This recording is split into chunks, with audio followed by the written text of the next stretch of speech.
Welcome to the Tech Egg. Don't get scrambled. Enjoy the video. In this video, I will show you how to replace your Lexus IS250 key battery. First, let's gather our essential tools. You will need a small flathead screwdriver or a plastic pry tool to carefully open the key fob.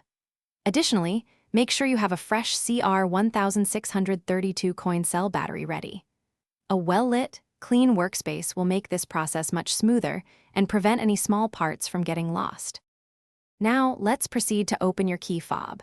Begin by sliding out the mechanical key, which is usually located at the bottom or side. Next, look for a small notch or indentation along the edge of the key fob. Carefully insert your flathead screwdriver or plastic pry tool into this notch. With a gentle twisting motion, slowly separate the two halves of the key fob. Take your time to avoid damaging the plastic casing. With the key fob open, you will now see the old battery. Gently pry out the old CR1632 battery using your tool. Pay close attention to how the old battery was oriented, noting which side was facing up. This is crucial for correct installation. Now, take your new CR1632 battery and insert it into the slot, ensuring the positive side, usually marked with a plus sign, is facing upwards. Finally, let's reassemble your key fob and test its functionality.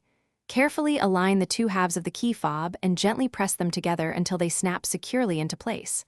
Once the fob is closed, slide the mechanical key back into its designated slot. Now, it's time to test your work. Try locking and unlocking your vehicle and ensure all other remote functions are working perfectly. You've successfully replaced your key battery. Thanks for watching. Consider subscribing if I helped unscramble your problems.